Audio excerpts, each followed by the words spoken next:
Hey guys! Welcome to Chai's Travels and welcome to Iceland. Today, I'm so excited kasi pupunta tayo ng Blue Lagoon. The Blue Lagoon is a renowned geothermal spa in southwestern Iceland. Ang daming turistang pumupunta rito talaga because they want to experience the milky blue, mineral-rich waters and of course, the stunning volcanic surroundings. Pagpasok namin sa lobby, binigyan kami ng wristband para ito na rin yung pang-entrance mo and pang-lock ng iyong mga lockers. So, kailangan mag-shower ka muna rito. Meron silang sarili nilang soap, shampoo, and conditioner. Once you're done, meron kang exit at sobrang lamig. Nung pumunta kami, mahangin siya kaya talagang nagdodoble-triple ang lamig. Pero ito, ganyan ang itsura niya. Ganda. Actually, hindi siya ganung maraming tao ngayon nung panahon na pumunta kami. Pero kailangan na rin natin pumasok dito kasi sobrang lamig at mahangin. Pero once na umapak ka doon sa tubig, wow, alam mo yung halo ng lamig at saka warm, pakasarap sobra. Nanginginig na nga yung baba ko dyan, pero syempre go lang. Masarap kasi libre.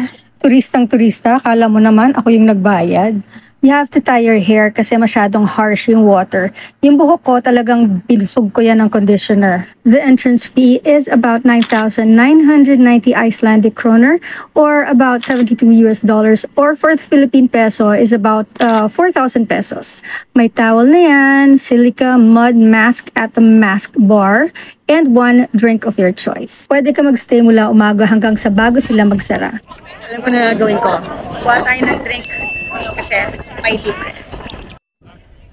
Para ang dito tayo, order tayo ng drink. White wine please. Thank you. Enjoy. Thanks very much. Sorry. Huwag lang mahulog to sa tubig. Kunyari, sosyalan lang. Libre naman.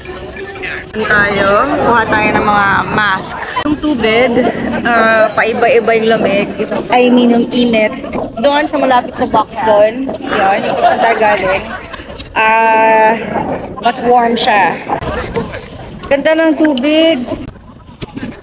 Hindi ka pwede syempre, yung buhok mo. Oh my goodness, ano ba to? Mataas, mababa? Dito tayo. Parang, kala ko muntik na mahulog. Maya, paglakad ko dito, wala na ako. So, ayan ulit, yan. Ito na ang Blue Lagoon. Isa sa lahat ng mga pinupuntahan dito sa Iceland, ito mismo. Malayo siya from Reykjavik, about 45 minutes from there. Ang Sky Lagoon is about 15 minutes lang, mas malapit at mas konti yung tao. Don't worry, pupuntahan din natin ang Sky Lagoon sa next video. Ay, syempre, ito yung pinakasikat sa lahat. Kaya lahat talaga nag-fly-in papunta dito.